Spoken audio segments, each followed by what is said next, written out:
Good evening, everyone. It's 6:30, so we will get started. Welcome to all of you, and thank you for taking time out of your day to join us. At this time in the day, we give thanks for all of you for today and for getting through today. Today's meeting is not on our usual schedule. Our schedule still stands at the second Wednesday and the last Friday of the month. But because of the urgency of the topic and scheduling issues, we are doing this meeting today at 6:30, which is in place of Friday's meeting. So there will be no CME this Friday. And so we will get started because I know everyone has a very busy schedule and this is, taking away from your evening.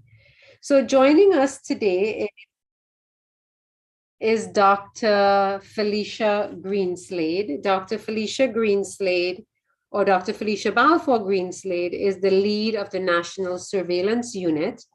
And she will be joined by Dr. Nikkiah Forbes, who is our consultant in infectious diseases, who is no stranger to this crowd. And they will be doing a joint meeting on monkeypox, a very timely topic. So Dr. Balfour-Greenslade, if you are ready, you can upload your slides and take it away. While she uploads her slides, remember you can post your comments, questions in the chat. Thank you very much, Dr. Balfour.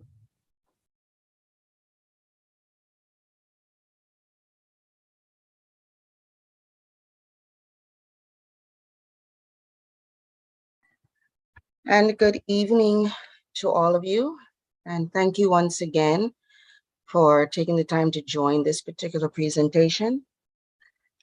This is in an effort to be proactive, to ensure that all our healthcare providers are up to date in terms of information, because we know historically there tends to be a gap in terms of how we reach out with our stakeholders in terms of information sharing. And we're hoping that going forward, this just sets the trend in terms of keeping you up to date in terms of information sharing and just making sure that we're all in the right position to manage anything that comes to our country. This is a joint presentation by myself and Dr. Forbes. Dr. Forbes, as the infectious disease consultant, will be addressing the clinical aspect of monkeypox. Myself sitting in the surveillance unit, I'll be dealing with the epidemiological picture. So if we start, the intent, at least the objectives of this particular presentation, you are to know what monkeypox is, appreciate the global distribution, and what the risks are. What the risks are in terms of global and local transmission, understanding the definitive transmission of monkeypox, who a suspect or a probable or confirmed case or a close contact is, understanding your role in surveillance, and knowing how to ensure healthcare providers and caregivers remain safe, and of course, understanding prevention of transmission.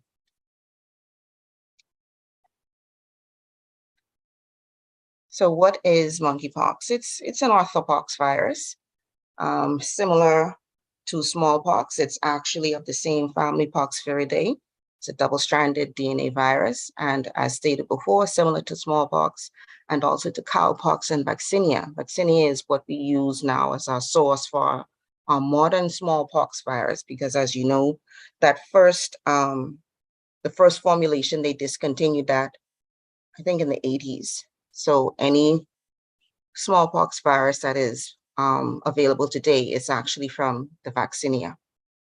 So while it was eradicated in the 80s, we still have monkeypox continuing in countries like Central and West Africa with two distinct clades, the West African clade and the Congo Basin clade. This is significant because we note that the case fatality rate varies between 0 and 11%, higher among young children and persons with HIV. But the Western clade, the one that has been identified as the causative agent for this current outbreak, actually has a mortality rate of less than 3%. Now, the natural reservoir is primates, and it causes diseases in primates and other animals. And again, is mainly found in tropical rainforest regions of Central and West Africa. The global picture, and this is as of the 16th of June by WHO and PAHO reports. Monkeypox has been endemic in Central and West Africa since its first detection, but since January of this year, they've had 67 confirmed cases and more than 1,600 suspected cases. Since the 13th of May, multiple countries in Europe have reported sudden and unexpected appearance of monkeypox, and to date, 42 member states, 28 non-endemic, across 5 WHO regions have reported cases. And as of the 15th, they've had 2,103 lab-confirmed cases with 11 probable cases. And these are where cases where monkeypox would not usually have been reported or seen, as in endemic areas. And 1 death has been reported. So the majority of the non-endemic confirmed cases are actually in the European region. There are cases in the Americas, 244 to date, in the Eastern Mediterranean region, 14, and in the Western Pacific region, 7, specifically that's Australia. How is it transmitted? We know it is a zoonosis, and most human infections in endemic countries result from a primary animal to human transmission, but you do occasionally have human to human transmission. And that occurs through close contact or direct physical contact with infectious lesions or mucocutaneous ulcers. So you're talking face-to-face, skin-to-skin, mouth-to-mouth, skin-to-skin, including during sexual activities and through respiratory droplets, possibly short-range aerosols, but it's not being indicated as airborne. So also through contact with contaminated materials, linens, bedding, electronics, clothing, sex toys. It is not clear whether there's also sexual transmission, in that we know it's definitively by close contact. There have been some preliminary studies that have identified the DNA of monkeypox in semen, but the studies are ongoing, so we cannot definitively say at this time that it is sexually transmitted. However, you need to avoid close contacts with persons who are infected or materials that could possibly be contaminated. So in newly affected countries, we know it's linked to recent sexual contacts. It has been mainly, but not exclusively, confirmed amongst men who identify as participating in activities of extended sexual networks, specifically among MSMs, bisexuals, and gays. Person-to-person transmission appears to be ongoing at this time, but we notice it appearing primarily in one demographic and social group. Prior to the onset of this event, the virus may have been circulating unrecognized for some time, not sure for how long. So it is possible that the actual number of cases that are reported remain an underestimate. By the WHO risk assessment, the global level is assessed as moderate because they're considering this is the first time that you're having these cases and clusters reported concurrently in a wide geographical spread, but current risk to human health and for general public in different countries remains low. But I want persons, especially this grouping here, to recognize there is a risk to healthcare workers if they're not wearing appropriate PPE to prevent transmission. It has not been reported in this outbreak, but it has been documented in the past. So to throw that out there. Of concern, should monkeypox begin to spread more widely to and within more vulnerable groups, there is potential for greater health impact as the risk of severe disease and mortality is recognized to be higher among children and immunocompromised individuals. How monkeypox affects pregnancy is not fully understood at this time, but it is suspected, the information suggests that it may lead to adverse outcomes for the fetus and for the mother. So who is a suspect case? I won't spend too much time on this because Dr. Forbes will be going into case definitions as in suspect, probable, and as such. But any person presenting in a non-endemic country with an unexplained acute rash, and if you look at the footer, the endemic countries are, and this is for primary care persons, and of course for tertiary level, because as you're taking a history, be it in your private and public sector, you need to have the information.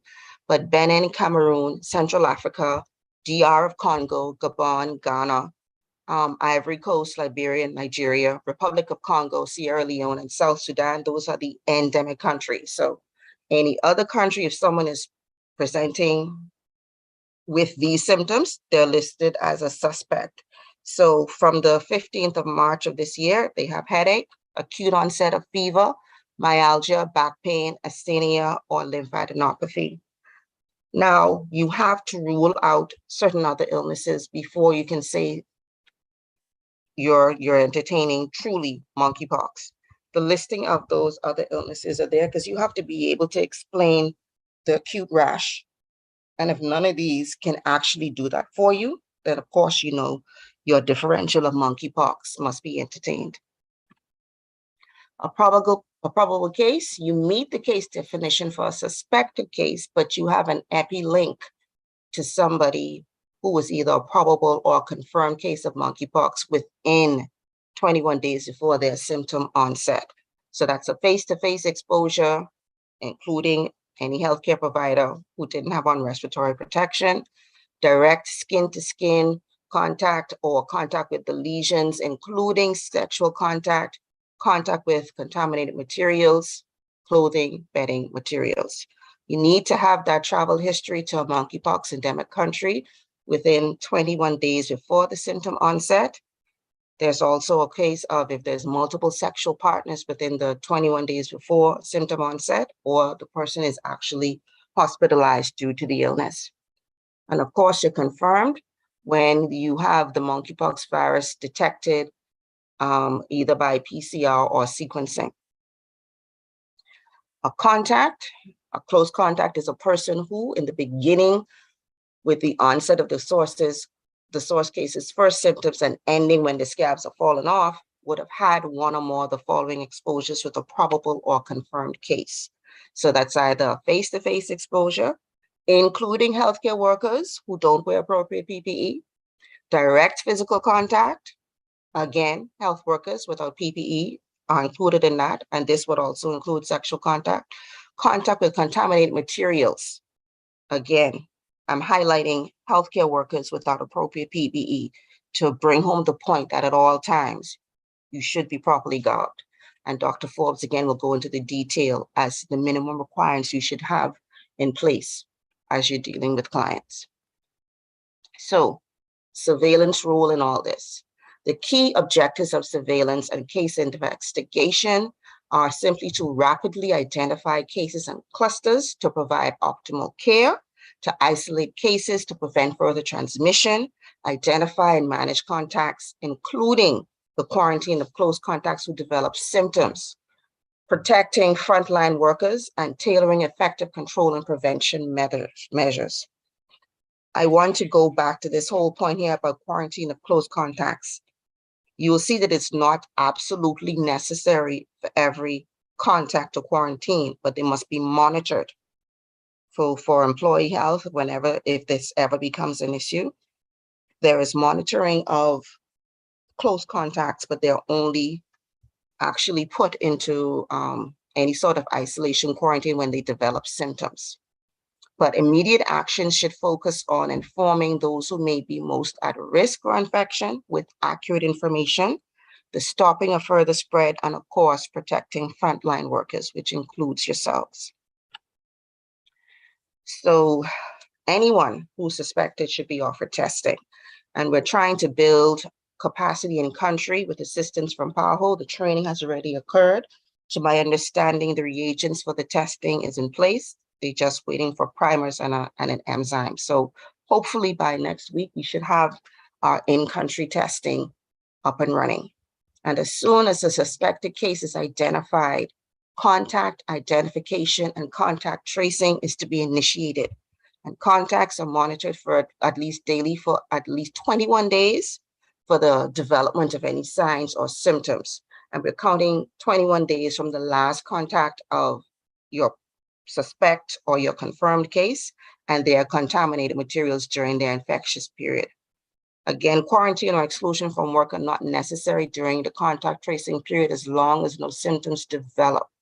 But quarantine or self-isolation following contact with a case should begin the moment of experiencing any feelings of being unwell, such as fever, headache, or body aches.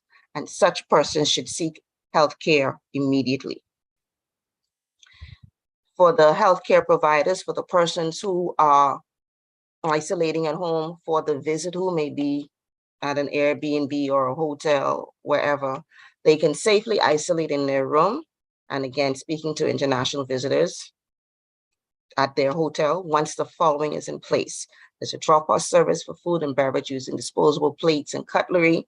Soil towels and linens are placed in bags by the client and picked up by the caregiver or staff at the door. And this should all sound very familiar because this is basically what we did for COVID-19. But it is imperative that the caregiver and the staff wear appropriate PPE at all times. And not so much the tertiary institutions, but in the hotels, in the homes, if they can wear a surgical mask and disposable latex gloves while handling whatever they're getting from the person in their care, it is advisable. It's the same cleaning process as with COVID-19, and in terms of the laundry and linen, regular laundering with hot water and use of the dryer will kill the monkeypox virus. And this is as supplied by our Department of Environmental Health Services.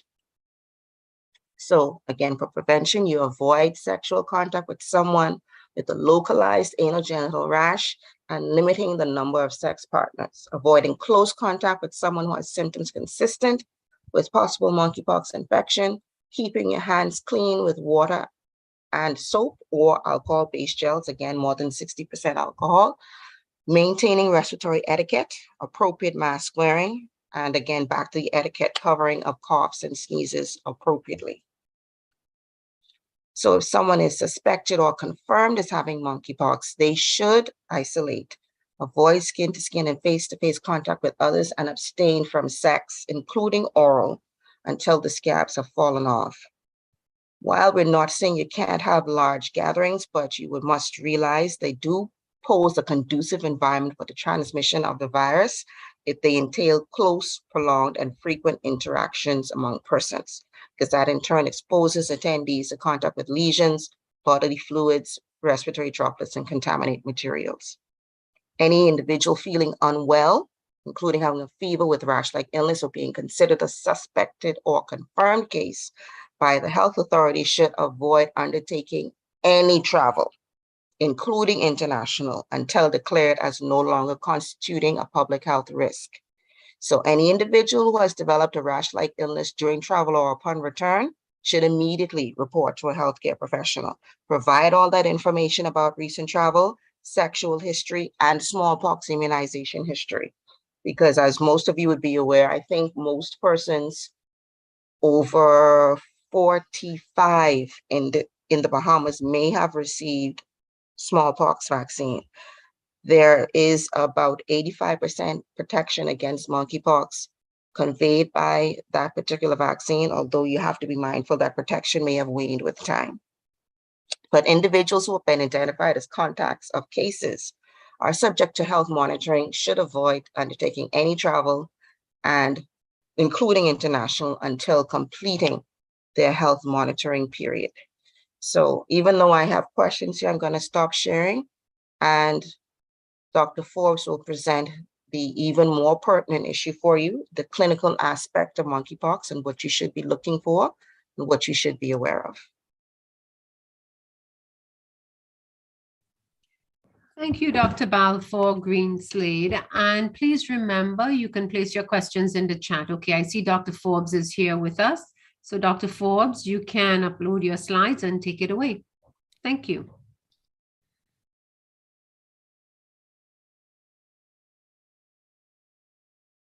Thank you. Okay. Dr. Forbes, go ahead and we'll see. You keep freezing, but go ahead and just present and we'll see what happens. Very much. Dr. Black. I can hear you.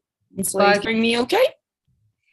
You are breaking up. Maybe my video having some stop your video and let's see what happens. Yes, I'll stop my video.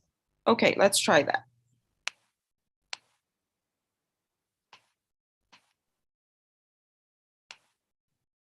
Okay, well, hopefully this will be a little better now.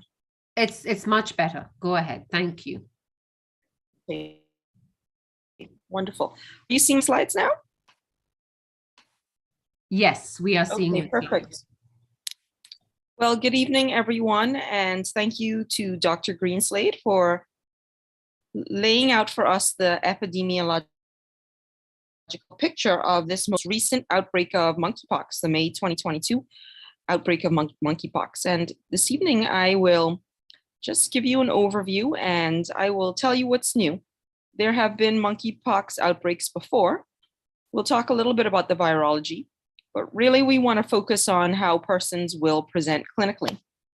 And what you do if you see a suspected case in your office or in the hospital, and how is this going to be diagnosed? What kind of samples would you be taking? And who needs treatment? And then we'll talk about prevention and vaccination, and importantly, how we keep ourselves safe as healthcare workers in terms of infection prevention and control in the hospital or healthcare setting. And we'll also touch a little bit on infection prevention and control in the home setting for some of these patients. And then Dr. Greenslade and I will take any questions that you may have, because this outbreak is continuing and these things do change rapidly. They're fluid. So monkeypox is a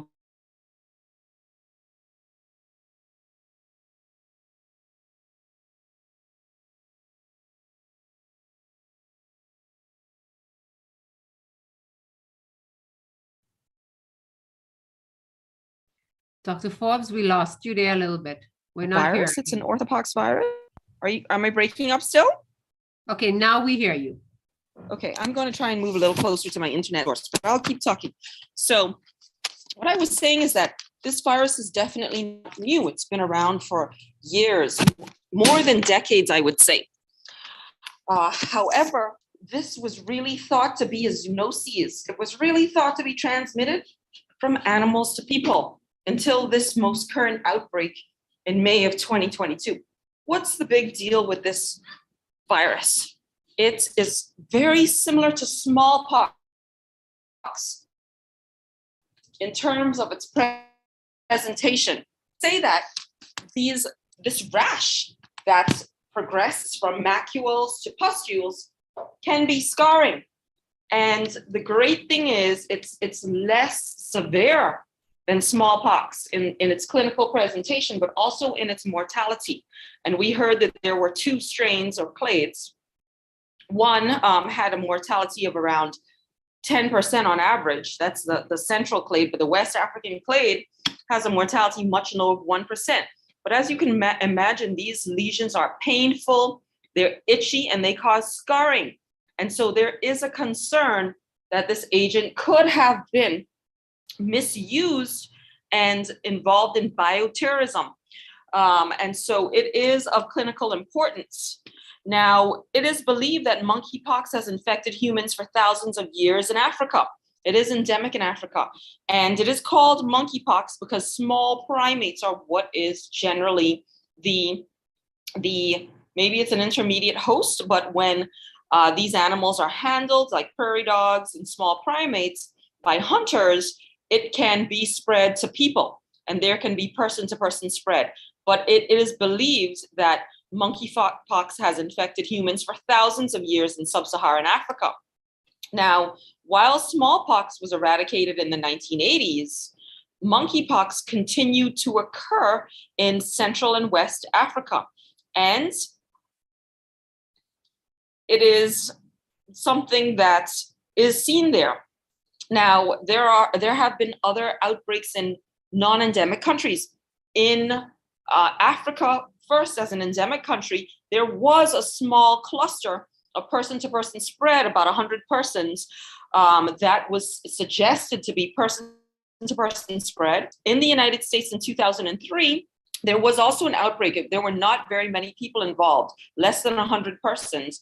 And that happened because some prairie dogs became infected with monkeypox. and their handlers and veterinarians and other persons who came in close contact with them did get monkeypox. That was reasonably short-lived, and no one died in that outbreak. That was the West African strain. And so even though person-to-person spread is possible, the mortality we've seen in these outbreaks is significantly lower. Now, what's new and why are we talking about monkeypox now? Well, in May of 2020, there was an outbreak, and that was described, it started in Europe, and a number of countries in Europe and in the Americas have now been affected. And this really spread from person to person. And initially, it was a cluster that was seen in men who have sex with men. However, this is now spreading, and it is very much the case that close personal contact, close contact with lesions can lead to this being transmitted. And this is also being reported in other persons, including females. And this is the current outbreak that we are watching. The virology, it's an orthopox virus. It was first isolated in the 1950s. It's the same genus of variola as the causative agent of smallpox and vaccinia, which is the virus used in the traditional smallpox vaccine. We talked about the two clades that come from different geographic regions in Africa. There's the West African clade and the Congo Basin clade. The West African clade is less virulent, and it does not have some of the genes that are seen in the other viral strain. And typically when you look at it, it has a brick-like pattern. If you see the little black and white picture I provided you, I don't know if you're seeing my pointer. It has a brick-like pattern in the virion. So Dr. Greenslade did share with us what's happening with this current outbreak. It started in Europe, as we said. You can see those red bubbles where the majority of cases are. We still have a large number of cases in the United Kingdom at 574. This is from the CDC map that was on the 17th of June. We are having cases in North America and the United States. I counted about 137 cases as of the 21st. And you can see that a number of places in Latin America, like Venezuela and Argentina, have reported cases. So we talked about the transmission. Primarily, it was a zoonosis. It can also be spread from person to person, and that requires close personal contact. You would need to be within 6 feet of those persons, and one can get infected when you touch the infected lesions or the material in the infected lesions. Further, this could probably be spread by droplets. And so crowds of persons that are close together, it is feasible that it could be transmitted in this way. And one could touch bedding or fomites. Other fomites could pass this on, like towels, clothing worn by infected persons. We do not know that there's a sexual mode of transmission, but as Dr. Greenslade said, this has been isolated in semen. And notably, when the outbreak first started, it was described that a number of persons could have lesions in the genital area, that it may not be diffuse or on the trunk and in other places. And so you do have to consider that the close contact in sexual activity, for example, the skin contact may be implicated in the spread. And then there could also be objects like sex toys and again, towels and sheets and so on. And that is what we understand about its spread at this time. The incubation period generally is between 6 to 13 days, but the range is 5 to 21 days. And a lot of this data came from the outbreak in the United States in 2003 that started with prairie dogs, where they really were studying persons. And it seems like the incubation period could vary depending on how you get monkeypox. So if it was through an animal bite or scratch, there could be a shorter incubation period versus tactile exposure, like touching objects or the pox. And the incubation period after an animal bite or scratch may be shorter, like 9 days versus 13 days from tactical exposures. But that's what you can expect after persons are exposed. And so that's why the incubation period and the period of monitoring for persons who come in contact would be on the longer end, 21 days. And what are the clinical features? This is how these persons will present. Well, first, let me say that the majority of persons, based on seroepidemiological studies in Africa, the majority of cases are mild or asymptomatic. However, those that do have symptoms, they will have a systemic illness, and then they will have a skin eruption phase. So the systemic illness, the symptoms include fever, chills, myalgias, and there's a characteristic rash. We're going to talk more about that, and there will be swollen lymph nodes. And fever precedes the rash by approximately 2 days. And of course, there will be other constitutional features like back pain, asthenia. And then when the rash presents, just like chickenpox and other pox-like illnesses, there's a spectrum. And these skin eruptions can be in different stages. It can start with a macular rash, and just a reminder, those are lesions with a flat base. They don't have any liquid in them, and to papules, which are raised, firm, painful lesions, to vesicles, which are filled with clear fluid, which then become pustules, followed by scabbing or crusting. Now, keep in mind that as this current outbreak progresses, there have been other symptoms that have been described, and proctitis has been described in some of the cases of MSM transmission, and the lesions can be on the genital or perianal area alone, and they could just be a few lesions. And so that's something to keep in mind. And so thanks to Dr. Greenslade for reminding us about a suspect case and remembering that if they have an epidemiological link, and if they have any rash with any of these epidemiological links or other symptoms, they may be a suspect case. Here are some pictures of what some of these lesions may look like. So here you can see the child's hand, there's pustules. Then in the bigger picture, you can see that this person has a spectrum, that there are some that you can see that they have started to erupt and crust over. However, some are still in the macular phase and the vesicular phase. And this is another example of a child that got this after a prairie dog bite, but you can see that the lesion there with the crusting in the center. Well, how do you make the diagnosis? So the clinical features are very, very helpful. However, there is a long list of differentials that Dr. Greenslade listed out for us. Certainly chickenpox, measles, bacterial skin infections, scabies, and allergies, to name a few. And so laboratory confirmation is necessary to differentiate from some of those potential etiologies. However, there are case definitions that exist. So the WHO has case definitions, for example, and this is available online. If you go to the WHO site and search monkeypox, you will see what the suspected case definitions are. And we've also sent out epidemiological alerts to all the healthcare systems and the emergency rooms. And so, again, the suspected case is a person of any age in a non-endemic country with an acute unexplained rash and the following symptoms: headache, lymphadenopathy, fever, myalgia, back pain, asthenia. And the common causes of rash, these are the differentials lists, have got to be ruled out, but you do not necessarily need a negative lab result. If you think that you have a person in concern, then you should reach out to us. You don't need a negative lab result. You don't need to wait on that to raise your concerns. We talked about a probable case and a confirmed case. And then a discarded case would be someone whom has had lab testing of the lesion fluid or skin specimens or crusts and is negative for the monkeypox virus. So how would one test? So the test of choice is real-time PCR. There are other ways. There's the mammalian cell culture. Cell cultures are usually available only in specialized labs. There's electron microscopy. There's ELISA. And there's also serology, ELISA. Basically, from the 2003 outbreak, the CDC did develop an IgM and IgG serum test that could demonstrate recent monkeypox infection. And those antibodies can be detected 5 to 8 days after the onset of the rash. The PCR is the gold standard. You would need to swab using a Dacron swab, a dry Dacron swab, the lesions or the material in the lesions.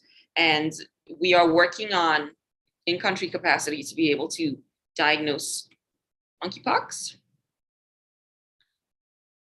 Supportive care and management. Most of the patients will have mild disease and recover without medical intervention, but certainly there are persons that are at risk. And those are immunocompromised patients, patients with hematological malignancies, HIV patients, for example, immunocompromised receiving chemotherapy, pregnant, extremes of age, children under the age of 8 is something that came up in the literature review, breastfeeding, persons with complications, if it's in an atypical site, for example, in the mouth or the pharynx, then they may need treatment. And the management is really supportive care. If the person is dehydrated with nausea and vomiting, they would be rehydrated, and other supportive care for those that are seriously ill, antipyretics, for example. And there are antiviral agents, and I've listed some of them: cidofovir, rincidofovir, tecovirimat. Those are treatments that are available. However, they're really not in large scale supply. As a matter of fact, usually only referral hospitals in the United States would have some of these agents. Cidofovir is used for other viral infections, and so there is treatment. How is this prevented? Well, let me first start by saying that hand hygiene, staying away from persons who are ill with rash and fever. The mask that we use, the surgical mask, can be helpful to reduce droplet transmission, avoiding large crowds, especially keeping in mind that that is a possibility for exposures. As a matter of fact, the outbreaks in Europe did happen with certain events where there were large numbers of persons there, but also a lot of sexual contact. There's also smallpox immunization with the vaccinia virus, but that stopped being given somewhere in the mid-70s in most countries. And if you are at an old enough age, you may have received the smallpox vaccine. And that could be anywhere from 85 to 87% protective. However, it's thought that immunity may wane. And so it's really recommended that if one were at particular risk for getting monkeypox, like outbreak investigators, healthcare workers who are going to care for patients with monkeypox in the setting of an active outbreak, that there could be pre-exposure vaccination. And even if you had smallpox vaccine, that you should get a booster within. And what's being discussed is if you haven't had one in the last 3 to 10 years, that you should get revaccinated. And then there's post-exposure vaccination, and that could be considered for certain patients after exposure to monkeypox. For example, direct contact with a patient or materials from the patient's room. It can be given up to 14 days after a close contact exposure. There's also discussions, Dr. Greenslade shared with me that in the United Kingdom, it's being considered for some MSM. And if there has been a close contact, especially direct exposure within 6 feet of a probable or confirmed monkeypox case, there could be the role of post-exposure vaccination. And then persons would be monitored for about 21 days from their last exposure. The mortality, the Central African clade, the mortality is around 10%. It usually happens in the 2nd week of illness. And the West African clade, the mortality is somewhere between 1 to 3%. There were no deaths reported yet in the outbreak in the United States, but I do think that a country in Central America did report a death in a patient with suspected monkeypox, and that investigation was ongoing, last I heard of it. Now, what do you do in terms of infection prevention and control? If this person that you see and you're suspecting that they have monkeypox is reasonably mild, they're not immunocompromised, and they're stable, they can isolate at home until the rash is fully resolved and the scabs have fallen off and a fresh layer of intact skin has formed. They should be in their own room, just like in COVID, with a dedicated bathroom, ideally in their own room. You should have them not come out of their room. If they really desperately had to, they should wear a surgical mask. No friends should come by, trying to keep them away from pets, for example. And other members of the household should wear a droplet mask if they have to be in contact with the person. For healthcare settings, the patient should be placed in a single patient room and the door should be closed. They should have a dedicated bathroom. And the degree of IPC will include standard, contact, droplet, and airborne, with airborne being the highest and at a minimal level of PPE that the healthcare worker would use. As a reminder, that's the same PPE that we used in COVID, the gown, gloves, eye protection, and that's the goggles or a face shield, and a NIOSH approved particulate respirator with N95 filters or higher.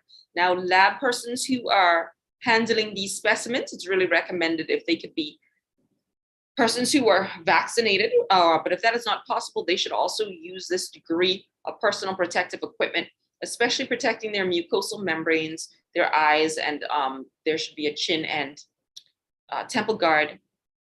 And the duration of precautions for healthcare workers who may have cared for such persons is 21 days. And the patient will be in their isolation, the airborne isolation room, until all the lesions have crusted over and the crust have separated and a fresh layer of healthy skin has formed underneath. And so that is what Dr. Greenslade asked me to discuss. And thank you for inviting us. And I will stop sharing now and we can talk some more. Thank you very much, Dr. Forbes and Dr. Greenslade. And while we wait for the questions in the chat, I'll read some of the questions that are there now and some comments, most of which you have already addressed, Dr. Forbes, and maybe you might want to just summarize into one answer. So I'll read the questions for you. How many suspected cases are here now? Are there links between monkeypox and smallpox and chickenpox? Interesting that before we are out of one global illness, we seem to be into another. The pharmaceuticals not making enough dinero. What is the treatment? They are all from Dr. Ruth Hanna. Dr. Forbes or Dr. Balfour-Greenslade, you can take those for now. Do you wish to, Forbes, or shall I? Why don't you start, Dr. Greenslade? Okay, so with the first, in terms of how many suspected cases are here, you would have heard our minister speak and address that there was a suspected case in country. That person has since been medevaced out of country. We are always watching and trying to keep abreast and aware of any report that is coming in, and we're actively monitoring our current situation in country in terms of suspect cases. As to a link between monkeypox, smallpox, and chickenpox, they're all of the same family. Both of those presentations would have addressed that. And in terms of one global illness leading into another, this is the benefit of being global. This is the benefit of being able to travel to from one country to another in less than 24 hours. In earlier times, it took several weeks to cross the pond. Now you can do it overnight. So with the advent of travel, rapid travel, and persons moving from country to country quickly, as something comes up, it is a bit of a challenge to prevent spread unless you totally interrupt international travel and to a degree trade. So that's one of the challenges that we would see and we would note, because if I were to say to you all the things that are currently on the surveillance's radar right now in terms of pandemic potential, your hair may stand on it. But we continue to watch and we monitor, and as things progress, we will keep you up to date and as in the loop as is possible.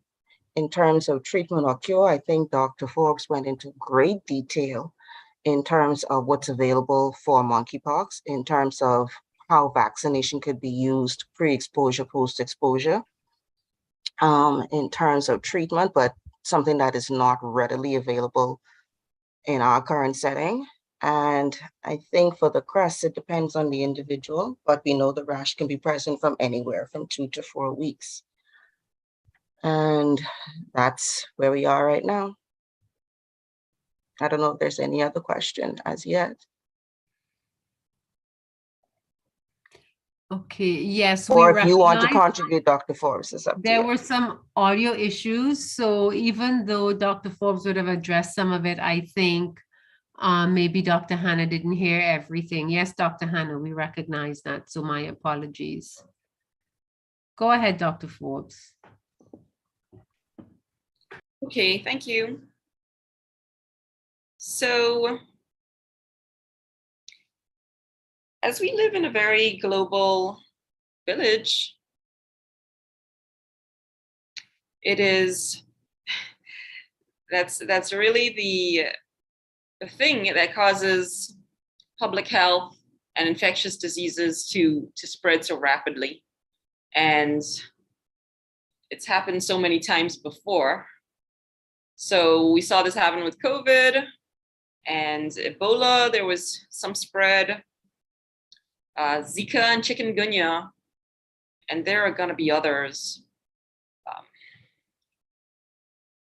So this is something that we will see and continue to see. Interestingly enough, it's been about 50 years from since smallpox vaccines stopped being given. And so when smallpox was an issue, it's been postulated that because those that have had smallpox vaccine have some degree of immunity, that as we don't give smallpox anymore, that could be one of the factors that could lead to something like monkeypox having an outbreak. And we can see that this is starting to take hold, because it started with I remember when there were just less than 100 cases of this monkeypox in this current outbreak, then it went to 400, and now we're up to 2,700 and so on. And it does appear that it's going to further spread, and it's probably being underreported, as a matter of fact, and it could even have been spreading for a while. Most people will be fine with this. They will be mild. Oops, I'm getting an update. They will be mild. However, there are certainly people who could be immunocompromised. It could be in the mouth, for example, the pharynx. It could be very painful. It could be a pregnant woman. And those would be the persons. It could be someone with a hematological malignancy, a solid tumor. They could be on chemotherapy. They could have HIV. And those would be persons that we would consider for treatment. And so then there are antivirals, cidofovir, brincidofovir, for example. There's not really a huge access to those medications, but they are available in the United States, and they are able to be accessed, for example, from the CDC. And there's a monkeypox vaccine that had been started to be developed. And so countries are starting to try and get some of those vaccines. And the smallpox vaccine is going to be different than the previous smallpox vaccine. There are stockpiles of such things. And again, we would need global equity if it comes to that point, something we had wanted for accessing commodities that we didn't see in COVID. And one can be optimistic and hope that things could be different.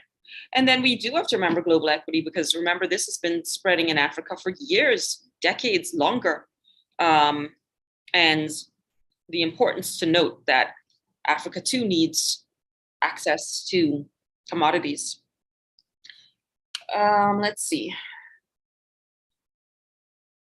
So there are, go ahead. Go ahead, Dr. Black. No, go ahead, please.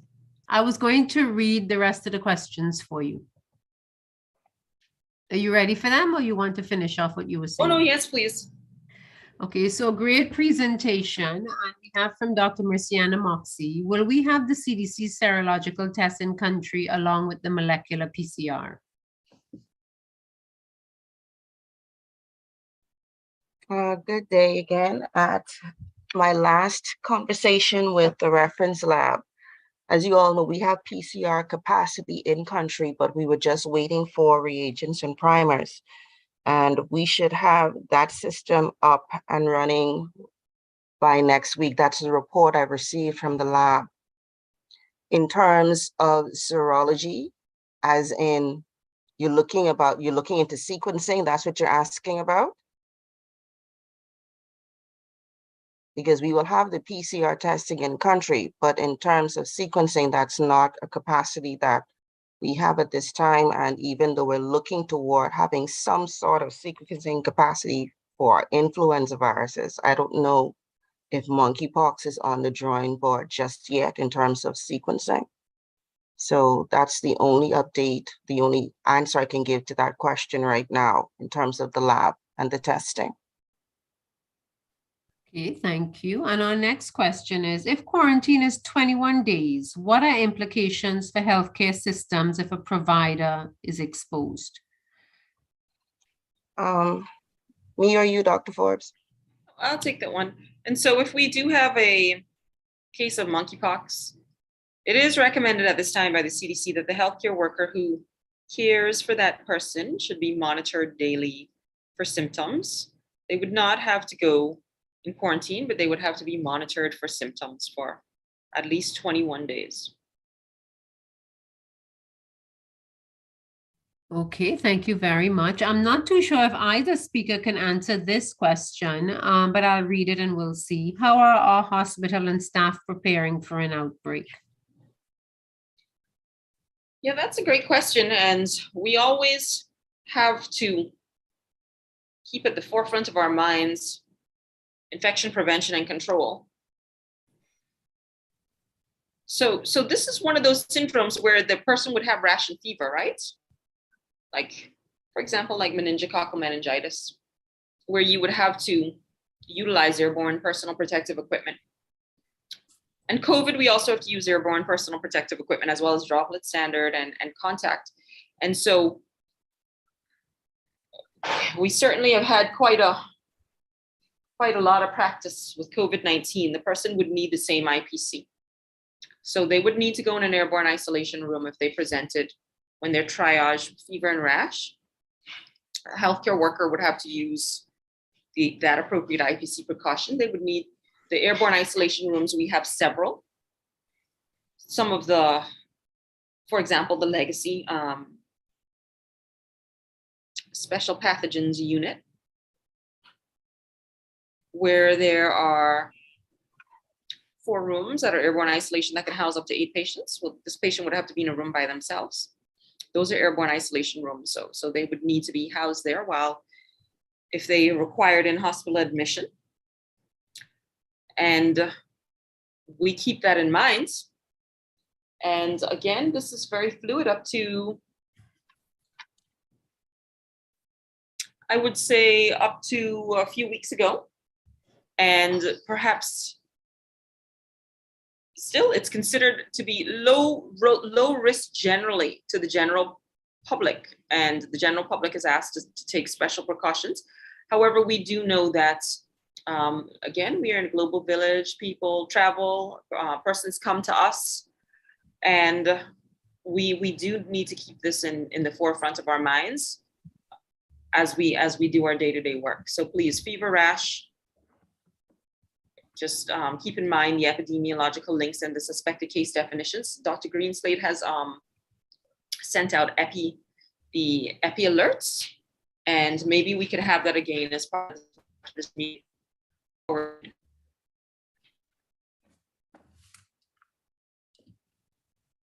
Dr. Forbes, we're losing you. Okay, sorry about that. In a nutshell, I said airborne isolation precautions, much like COVID, and that would need to be deployed for fever and rash. For example, if you had a person who had meningococcal meningitis, for example, and I had said that there is an epi alert that it would be good if we could send that out to accompany the other support after this CME. Thank you. And there aren't any more questions. So thank you both for your presentation. Very informative, Dr. Shamanique Bodie. Dr. Balfour-Greenslade, you can give us any closing comments. And we look forward to getting a resend of the epi alert. And then we can have some closing comments from Dr. Forbes. Okay. Again, thank you everybody for coming on to this call, for your participation. And I would ask for the various heads, because we did send the epi alert out initially once we became aware of this as a potential problem, but we have also sent out situation updates, as in not necessarily an epi alert, but just an update as to the global positioning in terms of monkeypox, in terms of the spread, in terms of the numbers, in terms of any recommendations that are made and for treatment, for prevention, for contact tracing. It runs the gamut of everything that should be shared when you're dealing with any kind of infectious illness. So I have the The most recent one that I sent out was the last one that they gave on the 16th. I'll resend it again to those persons who would have received it initially, various institutional heads and department heads, and ask that they share it again to their staff and their persons they have oversight of. It's it's much more detailed actually than the Epi Alert, because we're limited in the amount of information by the formatting. We're limited in the amount of information we can place on the Epi Alert. But those notifications do contain a great deal of information and they can be shared widely. So I'll resend those again with the ask that they're shared widely to all our healthcare providers as best as possible. And again, please just be aware, be mindful. Not everybody is going to come to you with a rash, but there are things that you need to ask about. If they're feeling, well, they might wait until they get a rash, but the things you need to be considering, that travel history or being around someone who may have traveled recently. In this particular case, we have to ask about sexual history as well, because we know that there's a definitive epi link that's being established. Doesn't speak to transmission, but we know that there's an epi link with that particular demographic. So you must be able to be aware of the details of your client, as I said before you, that travel history, that sexual history, and contacts. The whole thrust of surveillance is to minimize spread, to identify potential cases, clusters, and minimize spread. So the information that you need when you report to the surveillance unit, you need to give us that information in terms of who these persons' contacts may be so that we can reach out to them. It's all anonymous. Those of you who are familiar with our contact tracing and with how it's the same thing for HIV, for TB, for STI. We do not give the information to say, this person gave your name. We reach out to the individual, we let them know that there was a chance of exposure, and we advise them accordingly as to what needs to be done. So if you're suspecting a case and you're going to be reporting it, to facilitate the process, please get that information for us as well, because you don't want to have this thing going through like wildfire because you can't find the persons that you need to link up with to advise them re-behavior, to advise them re-isolation, to advise them re-sexual activity. The sooner we get that information, the sooner we can do our contact tracing, the better we're going to be able to control or minimize spread. So those are the things I'd like for you to really remember as you're dealing with your clients. You can see them anywhere. It doesn't have to be in A&E. It could be at your clinic. It could be at a skin clinic. It could be at an STI clinic. It could be at your private facility. You can see them anywhere. So that's why we wanted to get everybody on this call to make sure all persons are familiar with what to look for, have an idea of it. And again, I will take it to reshare that situation update to make sure that all persons are again getting access to real information in terms of monkeypox. So thank you all, and Dr. Forbes. So before Dr. Forbes comes on, Dr. Balfour-Greenslade, once you send me the Epi Alert, we will make sure all heads of department get a copy, and then they can disseminate amongst their department members, which is how we disseminate the CME information. Okay. As well as for those of you listening in, we will post a copy. Dr. Halliday, our technical department, will post a copy of it in the feedback area on the SCMR University of the West Indies website. Dr. Hannah, I see you've placed your email in the chat for us to send you a copy. Before you get off, Dr. Balfour, can you just give us an email in case there's anyone who is not in all of those networks to get a copy, how they could contact you? Well, there's several email addresses, but the persons who I send this to, it goes to PHA, it's going to you now, it goes to DPH, and it goes to Doctor's Hospital with the understanding it's disseminated. I do not have the listing for MAB, but I give the directive for it to be sent to MAB and to BDU. I'm also going to be using Dr. Mortimer Moxie. Okay, so if I there's just put you on alert, anyone, Dr. Moxie. yeah, So I'll be sending it to him as well, because again, we're trying to improve on our communication with our healthcare providers. We realize it's a challenge and we need to take advantage of the digital age. So if we can get it out widely in electronic form, then, and it's quick. You don't have to deliver a letter, just open your email. So I'm going to be using those heads, those significant leads, and asking for it to please be widely disseminated. And I will give directive for it to be shared with MAB and with the doctors union.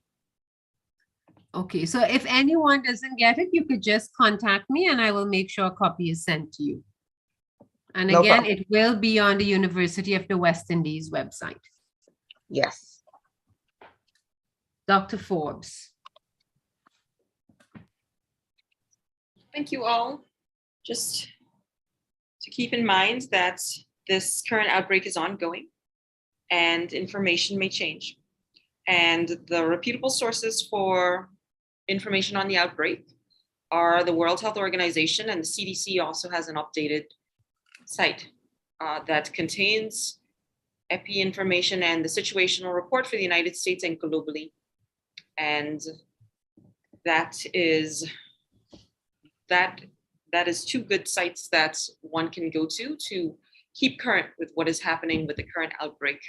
And of course, we continue our preparations in country as this outbreak grows. Thank you.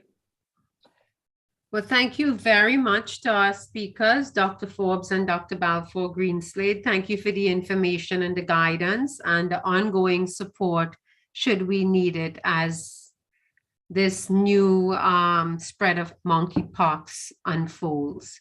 Thank you to you, our audience, for joining us. And remember, there will not be any CME this Friday. This evening's meeting was in place of this Friday's CME.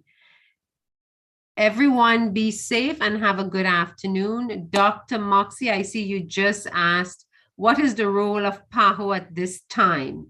Dr. Balfour, you want to answer that before we say goodnight? Okay, I was going to take it as a sidebar with him, Yeah, but yes, I see that. PAHO maintains a very supportive role. As you would realize, as a non-governmental and an international agency, PAHO exists in country to offer support, be it whatever kind of resource, human, financial, technical. They do not dictate or mandate our actions, but they do guide and give advice. So even in this present situation, we meet with, convene with, discuss with PAHO in terms of best ways forward, in terms of bringing resources in country. In fact, it's PAHO that assisted us with the testing in terms of training our lab so that our staff are familiar with how to handle specimens of monkeypox, suspect cases, their specimens when they come in, and the provision of the actual reagents and the primers. So PAHO is has always been a very strong partner with us.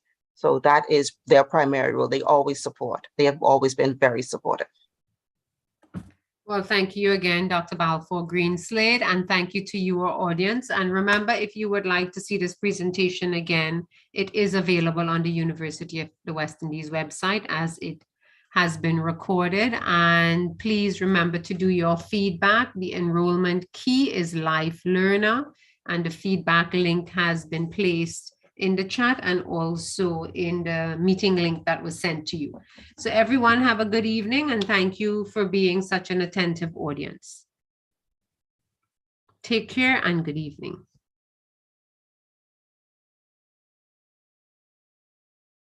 Good evening, all.